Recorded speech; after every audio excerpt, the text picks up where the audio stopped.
As we continue in the Gospel of Mark, Jesus has concluded his temple discussions. We've been reviewing those over the past couple of weeks, and he didn't leave too many people very happy in those conversations. Mark continues and leads us here, saying that it was now 2 days before the Passover and the Feast of the Unleavened Bread. And the chief priests and the scribes were seeking how to arrest him by stealth and to kill him. For they said, "Not during the feast, lest there be an uproar from the people." And while he was at Bethany, in the house of Simon the leper, as he was reclining at the table, a woman came with an alabaster flask of anointed of pure nard, very costly, and she broke the flask and poured it over his head. There were some who said to themselves indignantly, "Why was the ointment wasted like that? For this ointment could have been sold for more than 300 denarii and given to the poor." And they scolded her. But Jesus said, "Leave her alone. Why do you trouble her? She has done a beautiful thing to me. For you always have the poor with you, and whenever you want, you can do good for them. But you will not always have me. She has done what she could. She has anointed my body beforehand for burial. And truly I say to you, wherever the gospel is proclaimed in the whole world, what she has done will be told in memory of her." Well then, Judas Iscariot, who was one of the 12, went to the chief priests in order to betray him to them. And when they heard it, they were glad and promised to give him money, and he sought an opportunity to betray him. This short story that's bookended by these two not so nice passages really shows the hearts of the disciples even more.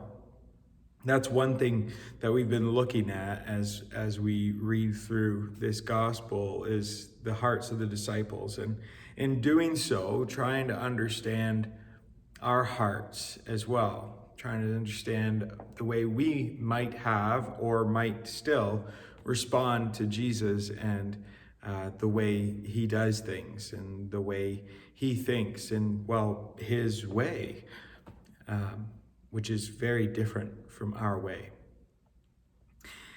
This story seems kind of what's going on, and sure, aren't the disciples right? But again, Jesus sees into our hearts, not just on the surface.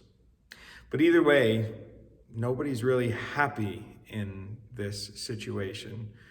The chief priests and the scribes, the elders, they're all frustrated with Jesus and the conversations that they just had with him in the temple and the things that he revealed and spoke about them.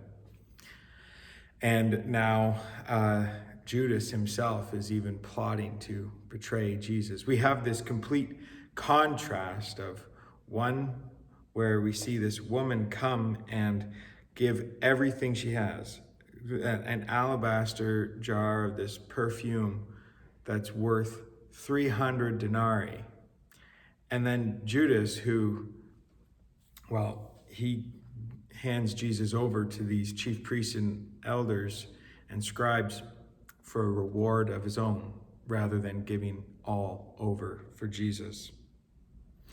Just to help us put into perspective of what the disciples are so frustrated about, let's try to remember back when Jesus fed the 5,000. He had said to the disciples after they came to him and they were like, "Hey, we can't send these people away. They're going to be hungry." And Jesus says, "Well, you feed them." They said it would take a whole year's salary in order to feed these people, which was 200 denarii. They were saying that, hey, the 12 of us here and plus, well, we can't. But that would take 200 denarii to feed all of these people, 5,000 plus people. Well, this alabaster jar cost 300 denarii. And this woman, she broke it, didn't just pop the cork, but rather she broke the neck of it and she poured it over Jesus. And the disciples are like, whoa, whoa, whoa. 1 minute you're telling us to go feed 5,000 people, which they didn't. It was Jesus that ended up doing it with the 5 loaves and 2 fish. And they're like, whoa, whoa, whoa, you tell us to feed all of these people with 200 denarii, and she could have sold this and fed so many. It's also during this season of Passover and the Feast of Unleavened Bread, where the Jews it was just a custom for them to give alms to the poor. This was a season for them to perhaps be a little more generous to others. And in so doing, they see this woman now breaking what could be given to the poor instead. They think that they're doing a good thing by rebuking her. They think that based on what they've learned and observed of Jesus' teaching, directed towards how they should be serving the poor, that they are actually in the right to rebuke this woman for such waste. But instead, Jesus says, man, you're always going to have the poor with you, but you're not always going to have me. Now, is Jesus saying that, hey, the poor, you're always going to have them. The poor don't really matter right now? Well, actually, what I believe and what we can see is Jesus is quoting scripture. He's quoting something from Deuteronomy chapter 15, where in there it also says that you will have the poor with you. But in this passage, it also says, but as you go into the promised land, as you go and the Lord blesses you richly, there should be no poor among you. That everybody should be taken care of and provided for if you keep my commands. Well, the thing is, the Jews weren't keeping the commands. They weren't taking care of the poor, maybe only seasonally, maybe when it was convenient to them, maybe as we saw in the temple, they were giving more out of their wealth, but not giving their all as the widow did, or as this woman now does for Jesus. And so in a way, Jesus is not just saying, hey, you'll always have the poor, don't worry about it. No, instead, he's actually rebuking them, saying, really? You are getting your back up about this woman who's given me this beautiful gift, but you haven't been fulfilling the commandments either. You haven't been giving out of what you have. They had the opportunity to give everything in order to feed the 5,000, the people that were hungry. They had that opportunity. And they didn't take it. When Jesus said, you feed them. Well, now Jesus continues again, and he says, you will always have the poor with you. And you can actually do something about that whenever you want. He says you can do good for them whenever you want, but you will not always have me. Jesus is saying you've had opportunities and you continue to have opportunities, and you think that you're being pious here by saying that this woman has made a big mistake by not selling this jar and giving it away to the poor, when rather she's giving her all to me. Jesus calls us to do the same, to give our all to him. And if we're not willing to give our all to him, then we're very likely not to be giving anything to the poor. And if we're not willing to be giving to the poor, then we're probably not willing to give our all to him either. Jesus says in the Gospel of Matthew in chapter 25, he says that whatever you do to the least of these, you have done unto me. Jesus is not saying that, hey, don't take care of the poor. He wants us to do that. In fact, he's telling us, you won't always have me here to do this for, but you will always have the poor. You will always have opportunity to serve the poor. Well, now Jesus has ascended into heaven.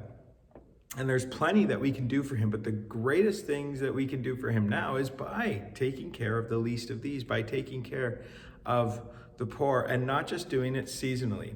You know, we might not have a feast of unleavened bread or Passover where it's a custom for us to be more generous to the poor, but we do end up doing this usually around Christmas time or Thanksgiving, where it seems like, well, you know, we do that once a year kind of volunteer thing, or we might buy an extra turkey or something for someone. This is a seasonal, kind of feels like the season of giving that we have.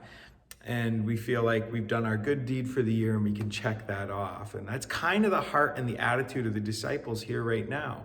And Jesus is rebuking them for that, saying, you know what, there actually shouldn't be any poor among you if you are following my commands, if you are loving one another, if you are taking care of each other.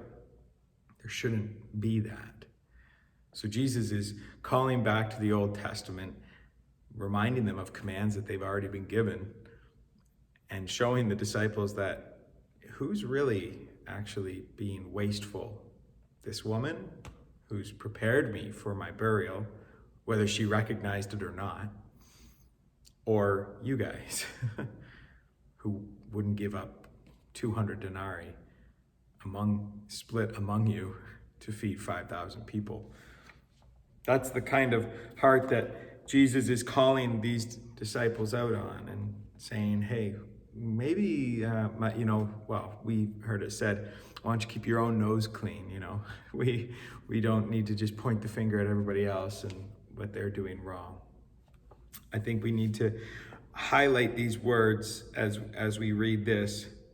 Jesus says, you always have the poor with you, and whenever you want, you can do good for them. You hear that? Maybe my emphasis gave it away, but you. Jesus is saying, stop pointing the finger at others and saying, well, they could have done this and they could have done that. It's easy for us to look around, especially with the wealthy, and say, man, they bought that when they could have spent the money on this. And we can easily judge each other. But rather, Jesus is saying, why don't you just take a look at yourself for a second? How generous are you being? How considerate of the poor are you being? And don't judge somebody who's doing this for my glory. That's what she was doing, was for Jesus, giving it all over to him. Now, with this woman, we don't actually know her heart behind this. We don't really know if she recognized that what was happening, if she was the only disciple of Jesus that kind of things clicked for her, and she understood, hey, he said he was going to die soon, and here we are, and so, you know what, I'm going to prepare his body. I don't know if that's what she had in mind. All we know for certain here is that this woman had this jar, and Jesus says that she gave from what she had, or she has done what she could, right? So she has done what she could for Jesus. So she gave all that she had for him. And that's the kind of devotion that Jesus has called us to do. And Jesus is saying this to the disciples, and some of them now, they're going to be like, hey, we've given up everything. In fact, they did end up saying that to Jesus already, where it's like, hey, we've given up everything. You're telling us that we need to, that it's hard for a rich person to get into the kingdom of heaven. Well, we've given it all. Here we are for you. And yet, we already know somebody's going to betray Jesus. Somebody's going to deny Jesus. Others are going to run from Jesus. We know that these things that they say, as true as they may be, giving it all up for him, that they're still going to divert into their own selfish ways, into their own survival mode, and not really give it all up for the gospel. And yet, for most of them, for the 11 at least, we know that they will suffer and they will die for the sake of the gospel. Once the revelation of Jesus, his death and resurrection and ascension to heaven, and the Holy Spirit's power upon them has given them the ability to do so. But the woman is going ahead of them and showing them what it really means to give it all up for Jesus. Jesus gives, we don't know this woman's name, we don't know who she is, but Jesus says that her story, what she's done, will be remembered wherever the gospel is preached. Wherever the gospel is preached, that includes to the poor, to the rich, and to the poor. So he's saying, in the same way, what she's done now is a testimony to others that we must give everything to Jesus. This beautiful story is bookended. It's kind of put in these brackets of the heart and selfishness and motivations of the chief priests, who were challenged for the way they handled the money and handled what had been entrusted to them. And then to Judas, one of the disciples, who heard what Jesus said but wasn't swayed by it. Instead, he was like, how could Jesus have let this happen? And we don't know Judas's motivation here either. Mark doesn't give us a whole lot of detail as to why Judas decided it was time to betray Jesus. But we do see that he had some selfish ambition, that he was willing and happy to take some money from this.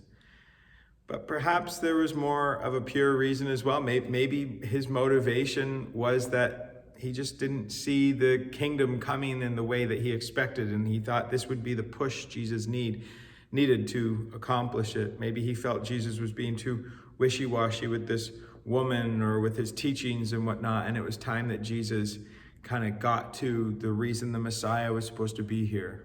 And if he can get the religious leaders to give him that push, then maybe he's serving God in some way. I mean, we look at Paul's life, and Paul thought what he was doing was for the sake of God and God's will. But we know that the Apostle Paul was in sin by persecuting the church, persecuting Jesus. And here Judas, maybe he's doing the same. Maybe his heart is in the right place in terms of, and what he thinks in terms of the kingdom of God. But he's not really understanding what Jesus' teachings has been for that. But this woman, this unnamed woman, she got it. And she was, whether she understood that Jesus was about to die or not, Jesus just told them all, what she has done is anointed my body for burial. What she has done is prepared me to save all of you. She has given everything here, poured out this 300 denarii bottle of perfume over me to anoint me. And I, Jesus, I'm about to pour out my blood, the most precious thing in the world, the Son of God, about to pour himself out for us, for the poor in spirit, the poor who are desperate, who desperately need God. Jesus says that she's prepared him for the burial, that she's given up all of this. And in a way, Jesus is saying, in the same way, I'm going to be giving up myself for all of you. You will always have the poor with you, and you can always do good for them, but you won't always have me. And here I am preparing to give myself up for you. It is a confusing story, but it is a beautiful story. A story that reveals the disciples' hearts, for better or worse, but a story that calls us to action to step up and actually care for the poor and give our all to Jesus. It's not one or the other. It has to be both. And as we do to the least of these, we also do this to Jesus, for Jesus. We are going to be jumping into continuing this chapter where Jesus reveals more of the disciples' hearts, for better or worse. But as we do, I pray that you are reflecting on your heart, where your heart is at. Are you like the disciples right now, where you are pointing your finger, saying that others could be doing better? Or like Jesus, where he actually points back to us and says, but what are you doing? And what is our response to that? Is our response to give it all to Jesus? Or is our response to be like Judas and give it all up, to walk away? Or maybe it's like the disciples, where we're not quite sure what's going on right now, and we're still trying to figure things out. But we persevere, we stick with him, and eventually he will reveal it to us. We see the disciples in Acts, in their story, where they gave it all up. They gave everything they had over for Jesus, even to the point of death. Are we willing to do the same? Are we able to do the same, where we give our all for Jesus? God bless your weeks, and we'll see you whenever.